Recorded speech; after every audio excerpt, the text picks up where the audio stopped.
AMO TV, the stories behind the scenes. أعوذ بالله من الشيطان الرجيم بفضل الله بسم الله الرحمن الرحيم. الحمد لله رب العالمين حمدا يوافي نعمه ويكافئ مزيدا. اللهم صل وسلم وبارك على سيدنا محمد في الأولين، وصل وسلم وبارك على سيدنا محمد في الآخرين، وصل وسلم وبارك على سيدنا محمد في المرسلين، وصل وسلم وبارك على سيدنا محمد في كل وقت وحين، وصل وسلم وبارك على سيدنا محمد حتى ترث الأرض ومن عليها وأنت خير الوارثين. اللهم ارزقنا التوفيق والإخلاص ودوام النعم وحسن الختام. إننا نسألك العفو والعافية دائمة في الدنيا والآخرة. اللهم إن أسألك الهدى والتقى والعفاف والغنى واجعلنا من الراشدين. اللهم رب اشرح لي صدري ويسر لي أمري واحلل عقدة من لساني يفقه قولي. Mahujaji watarajiwa wapendwa watukufu, assalamu alaikum wa rahmatullahi ta'ala wa barakatuh. Alhamdulillah, tukiendelea na semina zetu, mambo muhimu ambayo kwamba kabla ya hujaji kuondoka kuelekea katika ibada tukufu ya hija, kuna mambo muhimu lazima ayafanye na ayazingatie kabla ya kwenda hija. Na baada ya hapo, ukisha kuyafanya haya, basi hija yako itakuwa ni hija mabrur biidhnillah. Kuna nukta muhimu, point muhimu ambazo kwamba tutatakiwa sisi kama mahujaji watarajiwa tuziue na tuyafanye kabla hatuyaenda. Jambo la kwanza la muhimu ni madeni. Jambo la kwanza la muhimu kwa hujaji kabla hayasafiri ni madeni. Hili Mtume sallallahu alaihi wa alihi wasallam alitusisitiza sana. Kuna hadithi kutoka kwa Muslim, kutoka kwa Abdullah bin Amr bin al-As, amenena Mtume sallallahu alaihi wa alihi wasallam, kila dhambi ya shahidi husamehewa isipokuwa deni halisamehewi.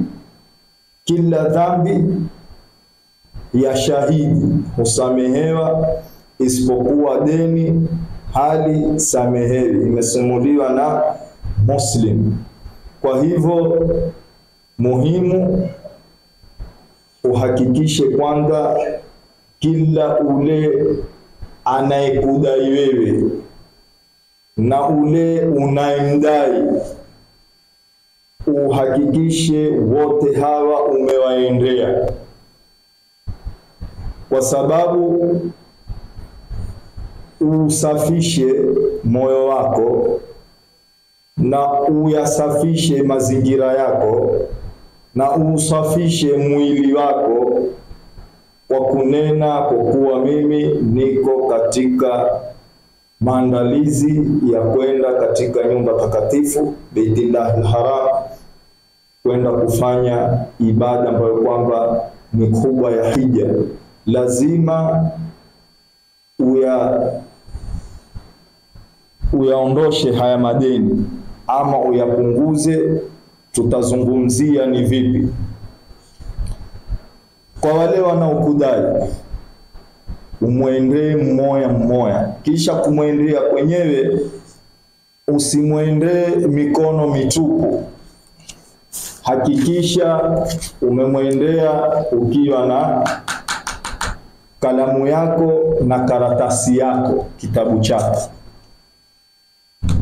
Mfano umemwendea mtu akudai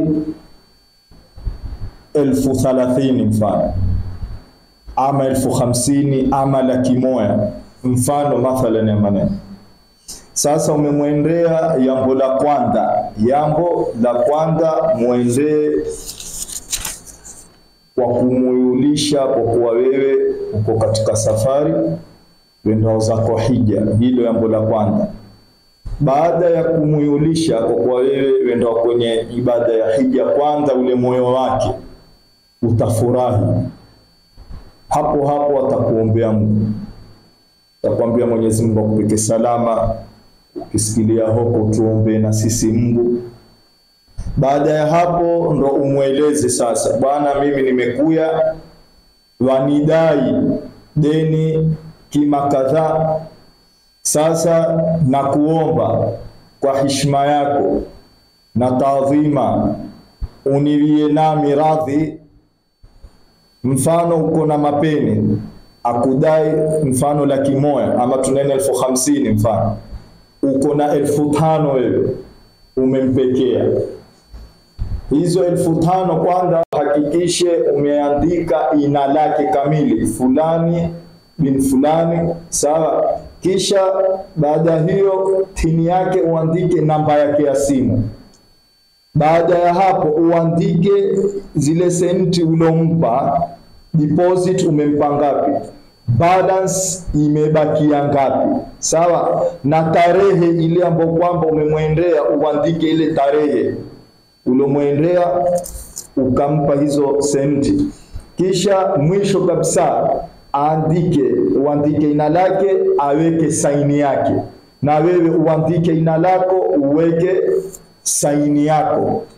Haitoshei hapo, uitukue hiyo karatasi, sawa, unende utoe kopi, utoe photocopy, sawa, kopi umpi akina wewe ile original itabaki kwako. Yani wote wale ambao wewe wa kudai, sawa. Kisha pili, wale ambao wewe unadai wao utaende, kila mtu amekupa ahlan wa sahlan au utandi, kila mtu hakupa tano pia utavile vile, mimi namdai senti kadhaa ina fulani namdai tarehe nimpa hizi senti kadhaa nimebakisha, tena uweke saini yako na yeye aweke saini yake na kisha katazo kwa ukimaliza hizi original uweke kwenye faili yako nyumbani, kwa sababu pia siweke kwa siri. Umemwona mfano mgeo ama umemwona yoyote kwa nyumbani, baada ya kusafiri hata nyumbani umangua bila bwana, unaona hizi karatasi hawa ni watu kwamba mimi ndo wadai una. Kwa hivyo safari ya hija kuna kwenda salama ukahiji ukamaliza ukarudi salama, unakwenda ukaji yako usirudi.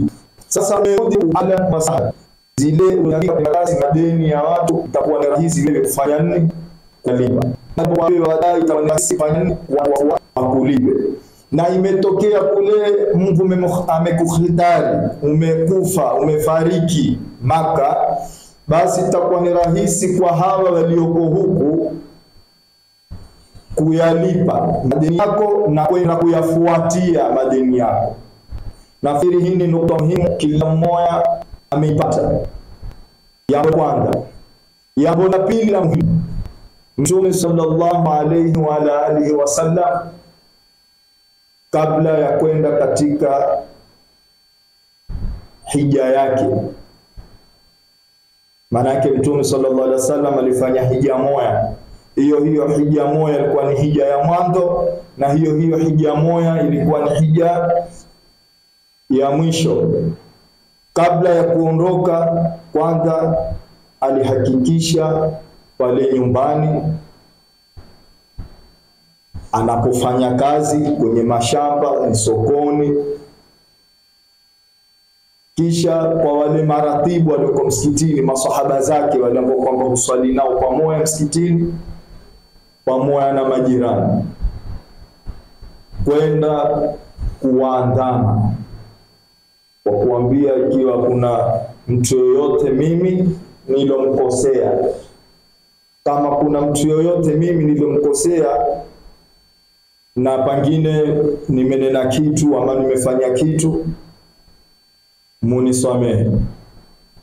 sawa, na ule alonikosea mimi anisamehe fi wajhillah, mimi nimewasamehe fi wajhillah, na wale walonikosea mimi wanisamehe fi wajhillah.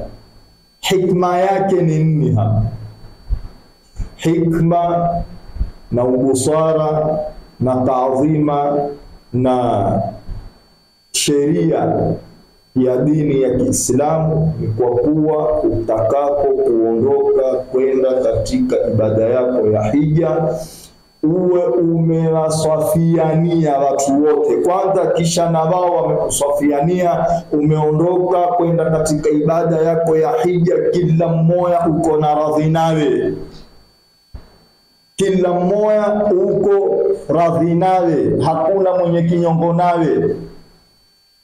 Ikiwa ni deni umeyakamilisha, umeyasawazisha, umesikizana, nikirudi tutamaliza, sawa. Ule ulomkosea umekwenda umeketi naye, sawa bana, mimi nilikukosea kwa jambo kadhaa na kuomba unisamehe. Kwanza utamuyulisha, utampa taarifa wewe wenda hija, usende kwa mimi nimekuwa kuomba msamaha. Kwanza tanguliza lile ambalo kwamba ni muhimu limezokupeka kwake, na la muhimu limezokupeka kwake la kwanza ni kumwaga safari ya hija, la pili ni kwenda kutaka msamaha kwake yeye. Umemkosea mtu, umemdhulumu mtu, na ikiwa umemkosea mtu makosa makubwa ambayo kwamba kuna wengine henda wakatoa matamshi kwa kuwa mimi na ule kufa kutozikana, hikma yake hapa, muwe na hadhari hapa.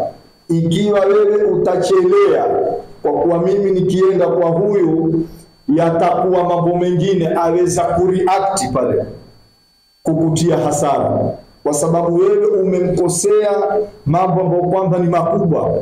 Sasa tumia hikma. Hikma ni gani?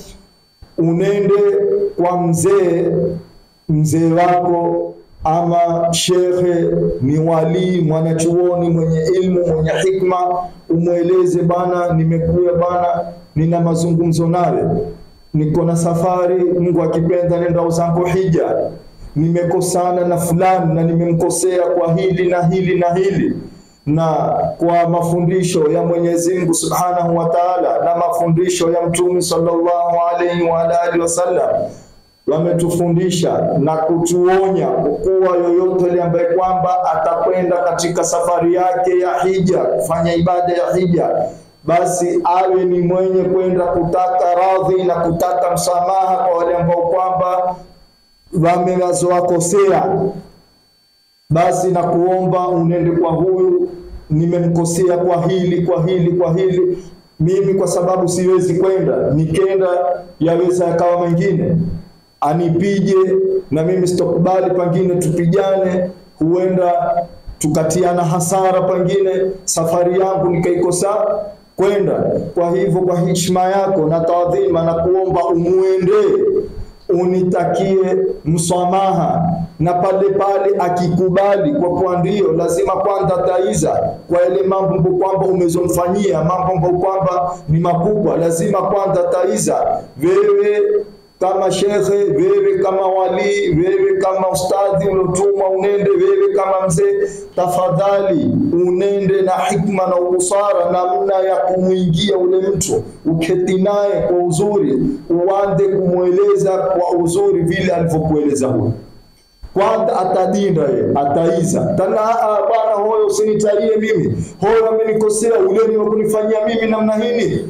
Uwe ni mwenye hikma, umratibishe, umteremshe, hata kwa presha na harara ziko juu, uwe ni mwenye kumkulisha, uwe ni mwenye kumratibisha mpaka ashuke. Ndiyo amekukosea, na mwanadamu tumeumbwa sisi kwa kukoseana. Alikamalu lillahi, mkamilifu ni Mwenyezi Mungu Subhanahu wa Ta'ala peke yake. Kwa hivyo kwa hisani yako umuwe radhi naye, umsamehe kwa yale ambayo kwamba amekukosea, hutokosa yambo kwa Mungu. Wewe ukimkosea, ukimsamehe, basi Mwenyezi Mungu naye atakusamehe. Basi mtu kama huyu sina shaka atakuwa ni mwenye kulainika moyo, atakuwa ni mwenye kuridhika na kukusamehe kwa ile mambo kwamba umezomkosea. Hapo hapo mkiwa nyinyi wawili ni shekhe na ustadhi na ule ambaye kwamba alokosewa, akiridhika, akikubali, moyo wake kilainika, mpigie simu huyu, kwanza umuulishe yeye, bwana na kuomba kwanza nimpigie simu. Sawa? Akwambia mimi sitaki simu, sitaki mwankue hapa. Sawa, piga simu, weka loudspeaker. Bwana fulani, asalamu alaykum. Alaykum salam. Bwana, mimi niko kwa huyu rafiki yako ama nani yako, nimekuja naye, tumeyazungumza yale maneno, yamekwisha, amekuelea radhi, hana neno nawe tena, amekusamehe. Kwa hivyo wewe hija yako nenda ukahiji bila wasiwasi wowote. Hapo hapo wewe ambaye kwamba ulokosewa uzungumze naye yule, kama kupitia simu ama kama ataweza kuya, umwambie bwana, mimi nimekuya, fulani amekuya kunena nami, tayari nimeridhika, nimekusamehe, sina neno nawe tena, uende salama huko na tuombeane dua. Basi hapo utakuwa hija yako ni hija mabrur. Usiondoke huku bila ya kusawazisha mambo yako ya madeni. Usiondoke huku bila ya kuwasamehe na kwenda kutaka msamaha kwa wale wamezokukosea. Usiondoke huku bila ya kuwawaga familia yako, kuwawaga majirani zako, kuwawaga maratibu wako, kuwawaga wale ambao kwamba hufanya nao kazi pamoja. Kuna wengi huondoka hufanya ni siri ya kwenda hija. Wewe utafanya ni siri uondoke, umemkosea jirani yako. Umemkosea jirani yako, una deni, pengine yeye ukenda kumwambia atakuwa mwenye kukusamehe ile deni lake. Sasa wewe ukifanya kwa ni siri, ukenenda akisikilia huko wewe asikie fulani tu uko hija, ule moyo wake atafili vipi? Wewe umesafiri, jirani yangu tuko naye pamoja huyu. Aga tumia sunna ya Mtume sallallahu alaihi wa alihi wasallam. Aliwaaga familia yake, aliwaaga watu wake ambao kwamba ufanya naye kazi pamoja, aliwaaga maratibu wake. Kwa sababu gani? Ili wasiwe na chuki yoyote. Kuna watu huondoka wakawa hawazungumzi na wazazi wao. Kuna watu huondoka kwenda hija hawazungumzi na majirani zao. Kuna watu huondoka wakawa hawazungumzi na zijana zao, ama zijana hawazungumzi na wazee wao, pengine ni babake, ni mamake, ni ami yake, ni nani yake. Hili ni makosa. Wenda uko hiji vipi wewe kiwa huku umeondoka, wewe umekosana na watu ama huzungumzi na watu, wenda ukufanya nini kule? Kwa hisani zenu mahujaji watarajiwa, tufuateni kanuni na nidhamu na heshima ya dini yetu ya Kiislamu. Tufuateni kanuni na nidhamu na desturi ya mafundisho ya Mtume sallallahu alayhi wa ala alihi wasallam. Kitu kingine wasia, kuandika will. Hili ni jambo lingine la muhimu sana kwa mahujaji, waandike will. Uko nyumbani, tunene wewe uketi na watu wazima. Una watu wazima uketi nao, huangalia kwa madawa, huangalia kwa chakula, huangalia kwa mavazi. Na wendao za kuhija lazima uandike will, uandike wasia. Ule utakaye kumwatia ambaye kwamba atakuwa na wale wazazi ama yoyote ambaye kwamba atakuwa nyumbani, uandike wasia wako. Huyu ana dawa zake, zikimalizika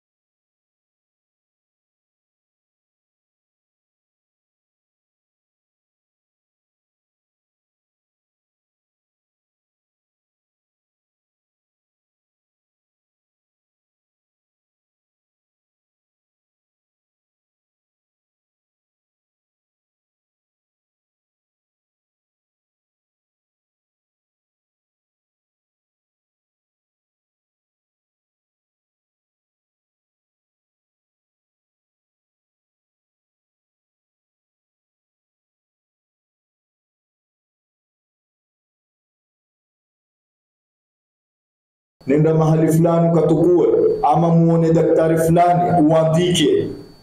Sawa, ni kitu fulani hapa kikiwa kikipungua ama kikiwa hakuna, ukatukue mahali fulani. Yani uandike wili kila kitu, na ile mambo ya madeni yote uandike, yote uyaweke kwenye faili. Wewe ndio kule ni bahati nasibu kurudi na kutorudi. Kwa hivyo leo wasia utasaidia wale watu walio nyumbani kuweza kuyafanya mambo ni rahisi. Kisha pia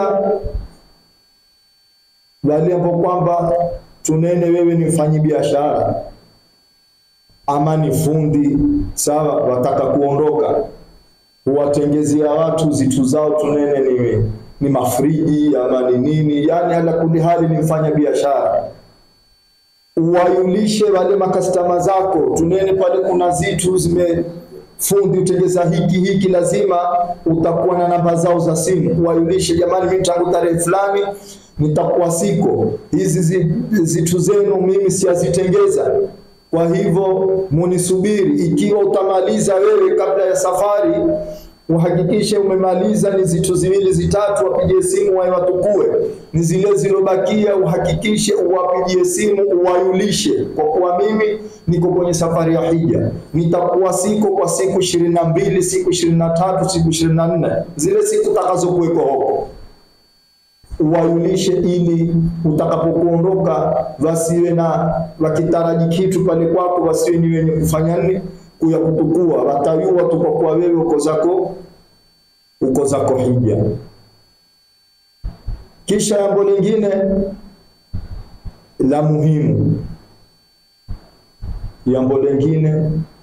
la muhimu, usiondoke na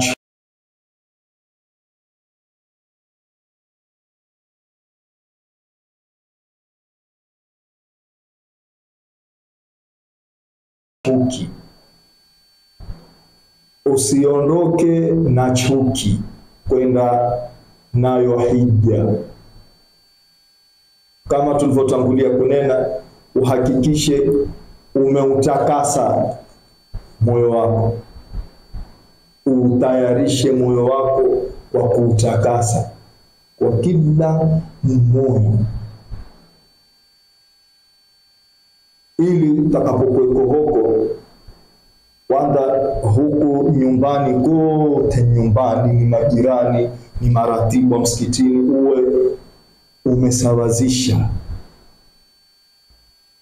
Kule kwenda kuwawaga tu, wao watakuombea Mungu, na wewe ukisikilia huko usiwasahau uwaombe Mungu.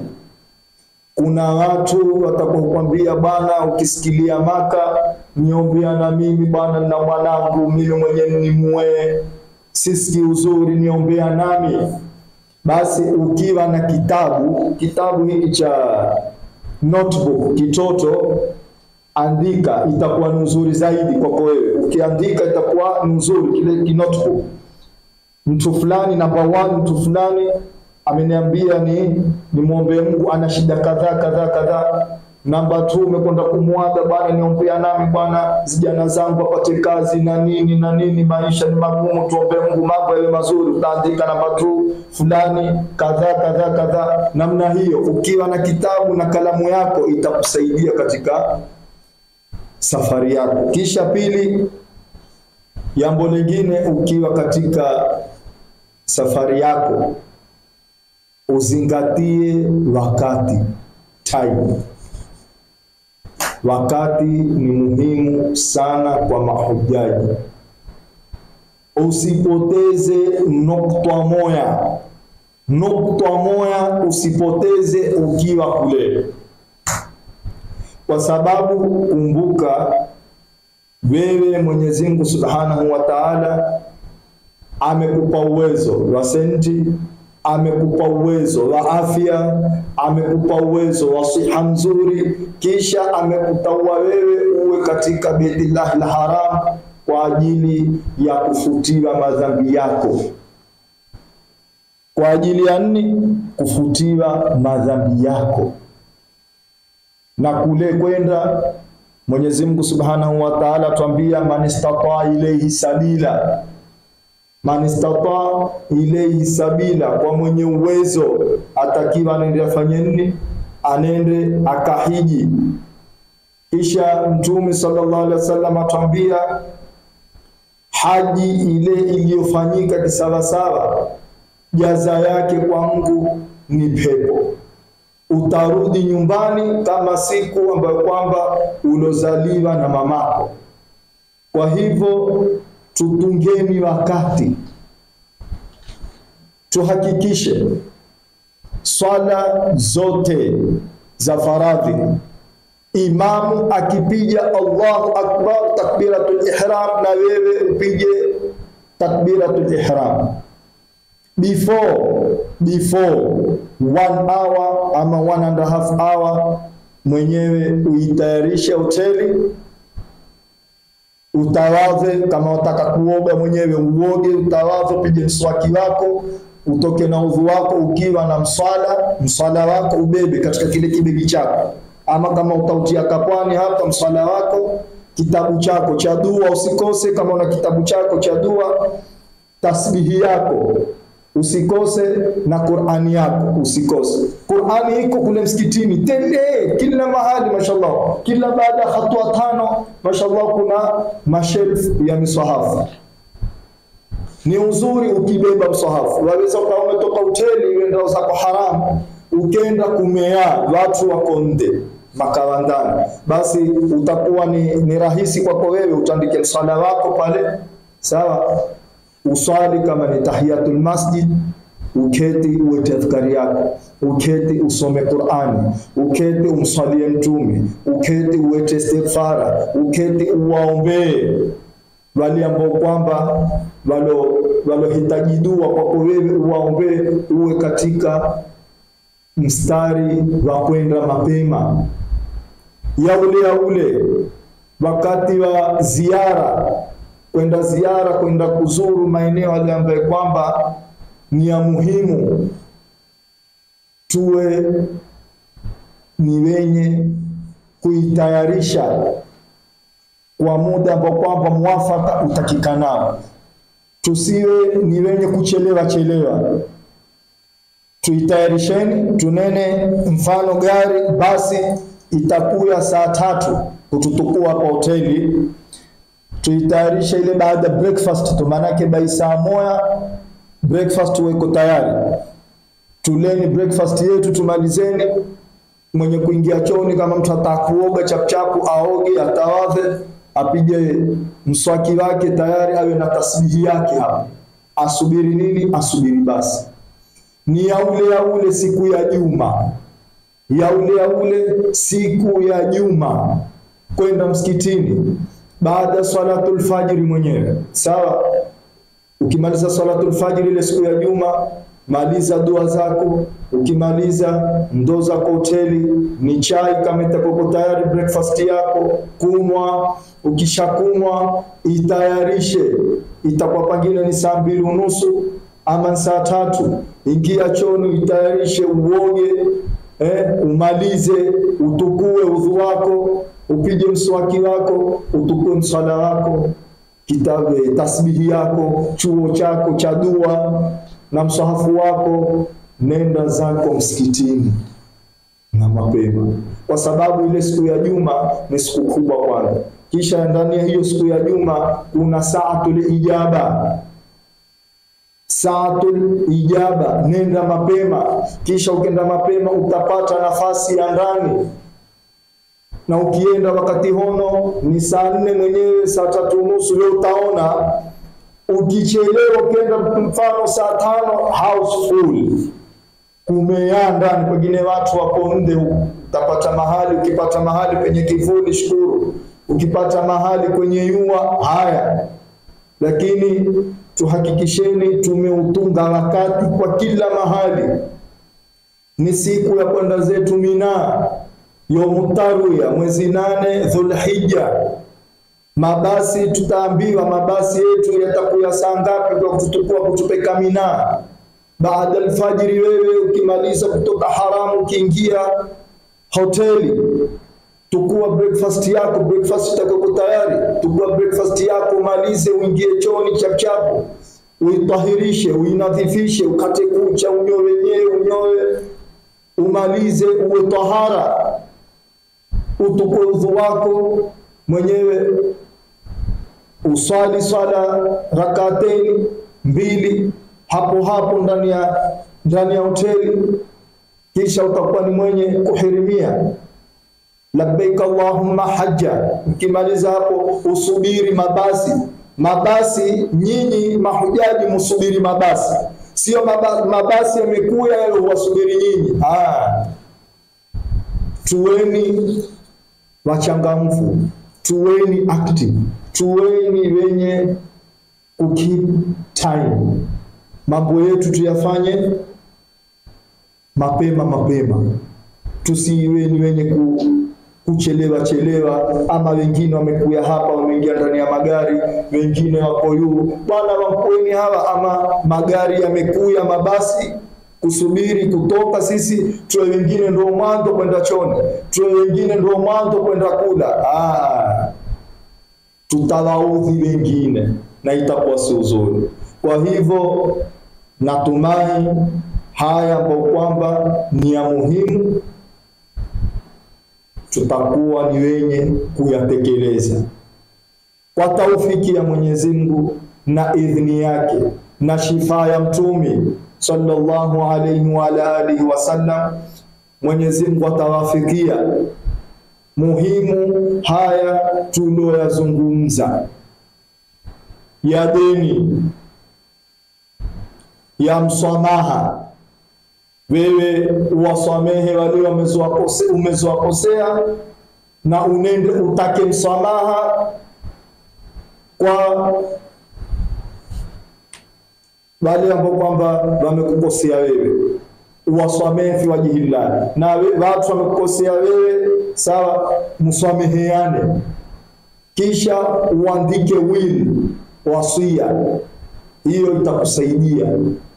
Ni karatasi za mmoja wale ambao kwamba wenye madeni namna hiyo vile uandike, uhakikishe unaondoka nyumbani ukiwa ni reshe, uhakikishe umeweka reshe, ni makaa, kama ni mtu wa kutumia gesi, yaani uhakikishe kila kitu.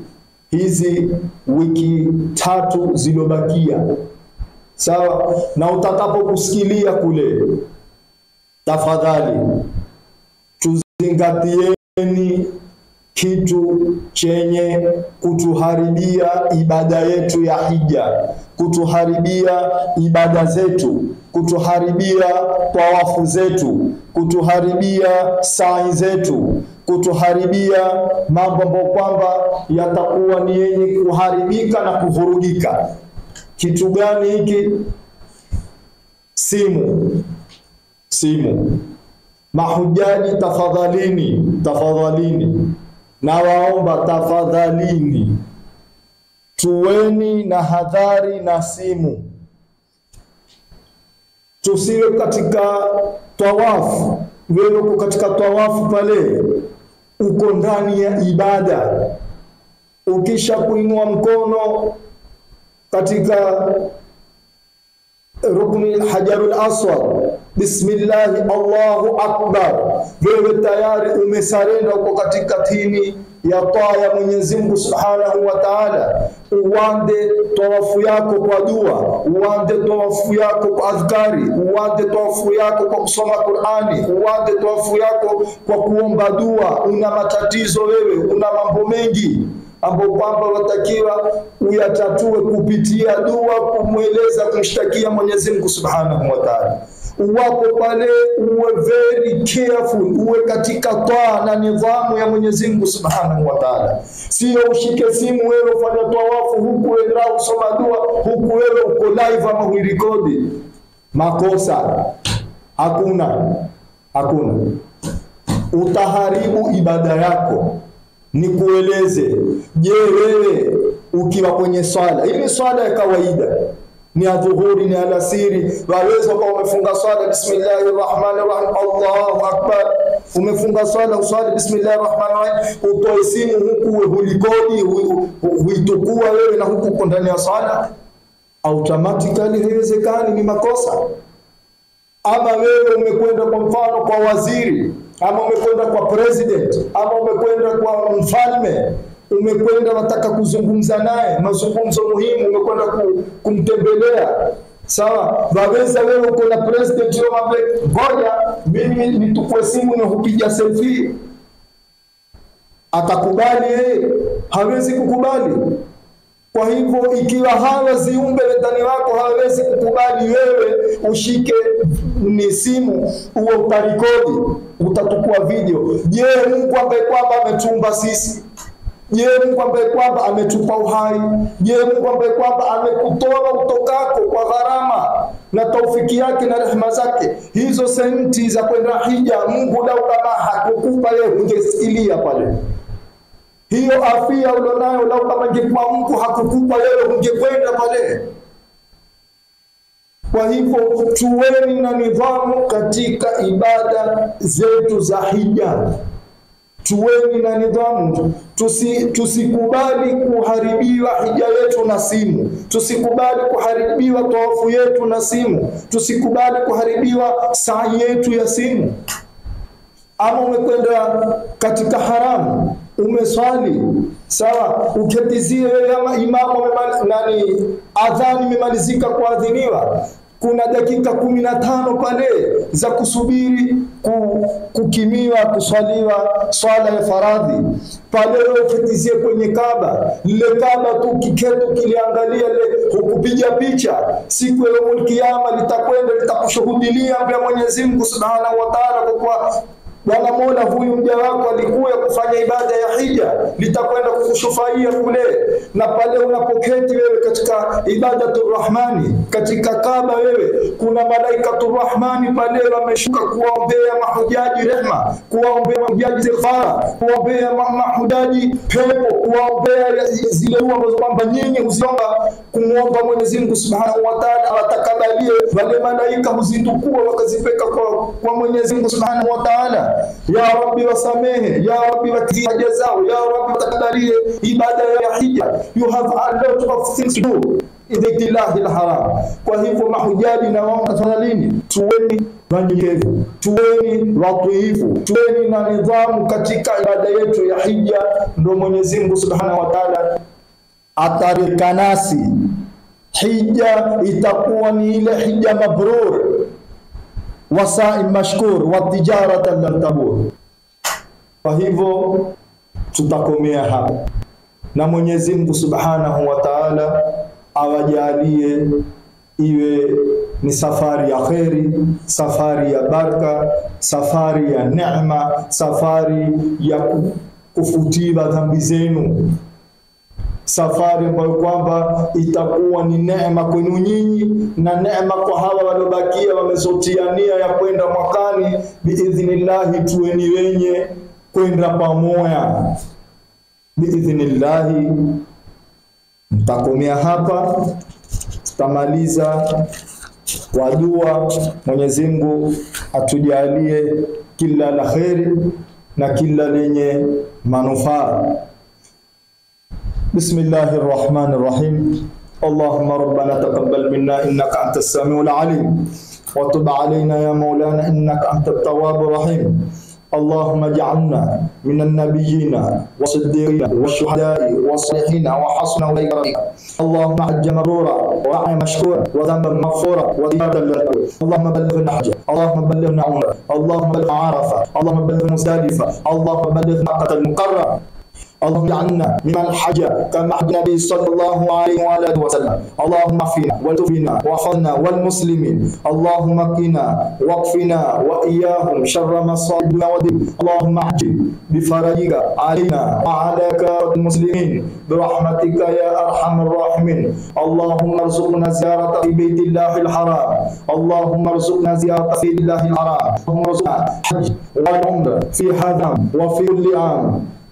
وصلى الله على سيدنا محمد وعلى آله وصحبه وسلم، والحمد لله رب العالمين.